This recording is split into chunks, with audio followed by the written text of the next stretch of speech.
केल्यानंतरही ज्यांनी केवायसी केली नाही ते अर्थातच कुठला तरी एखादा निकष पार पाडत नाही म्हणून त्यांनी केवायसी केली नाही। 1,70,00,000 महिला ज्या आहेत या निकष पूर्ण पार करतात, त्यांची केवायसी झालेली आहे, त्यामुळे त्यांना लाडक्या बहिणीचे पैसे मिळतच राहतील।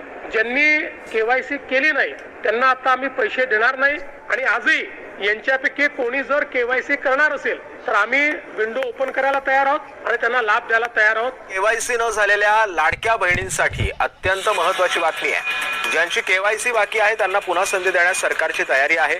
ज्यांना केवायसी करायची असल्यास विंडो ओपन करण्यासाठी सुद्धा तयार असल्याचं मुख्यमंत्र्यांनी सांगितलं। केवायसी अभावी 60 लाख लाडक्या बहिणींचा लाभ बंद झालाय। लाडक्या बहिणींच्या केवायसी बाबत मुख्यमंत्र्यांनी महत्त्वाचे संकेत दिलेले आहेत। ज्या महिला केवायसी करायला तयार असतील त्यांच्यासाठी पुन्हा ई केवायसी ची विंडो सुरू करण्याची तयारी असल्याचं फडणवीस म्हणाले। केवायसी पूर्ण केली त्या लाडक्या बहिणींचे पैसे मिळत राहतील, अपात्र लाडक्या बहिणींकडून पैसे वसूल करणार नाही असं फडणवीसांनी म्हटलंय। 80 लाख लाडक्या बहिणी अपात्र ठरल्याच्या मुद्द्यावरून राजकारण पेटलंय। मात्र या 80 लाख लाडक्या बहिणींकडून सरकार पैसे वसूल करणार नाहीये अशी घोषणा मुख्यमंत्री फडणवीसांनी केली आहे। मात्र या योजनेचा लाभ 14,000 पुरुषांनी घेतलाय, त्यांच्याकडून सरकार पैसे वसूल करणार असल्याचंही फडणवीसांनी म्हटलंय। ई केवायसी तसेच निकषांची पूर्तता न केल्यामुळे 80 लाख लाडक्या बहिणी अपात्र ठरल्यात। योजना सुरू झाल्यानंतर आपण त्याचं केवायसी सुरू केलं आणि वेगवेगळे जे डेटाबेस होते त्याच्याशी कंपॅरिझन सुरू केलं, ज्याच्यामध्ये सरकारचे जे काही कर्मचारी आहेत त्यांचं जिथनं पेमेंट होतं त्या पोर्टलमधनं आपण माहिती घेतली। जो काही आपला परिवहन विभाग आहे याच्यामध्ये मोटरची ओनरशिप कोणाकडे आहे, 4 व्हीलरची, याच्या डेटाबेसची माहिती घेतली।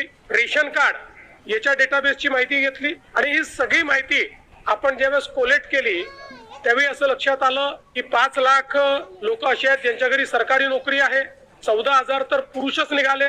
जवळपास 10 लाख असे निघाले की ज्यांचं उत्पन्न 2.5 लाखापेक्षा जास्तीचं आहे। अशा वेगवेगळ्या डेटाबेस मध्ये जे लोक अपात्र झाले त्यांना आपण अपात्र केलेलं आहे।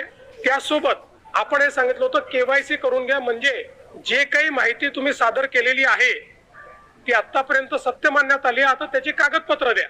पण मोठ्या प्रमाणात केवायसी झाली नाही। आता एक गोष्ट आपण लक्षात घ्या की ज्यांना अर्ज करता येतो, सेल्फ सर्टिफिकेशन करता येतं, त्यांना केवायसी करता येत नाही असं मानणं काही योग्य नाही। पण जवळपास 9 महिने सातत्याने पाठपुरावा केल्यानंतरही ज्यांनी केवायसी केली नाही ते अर्थातच कुठला तरी एखादा निकष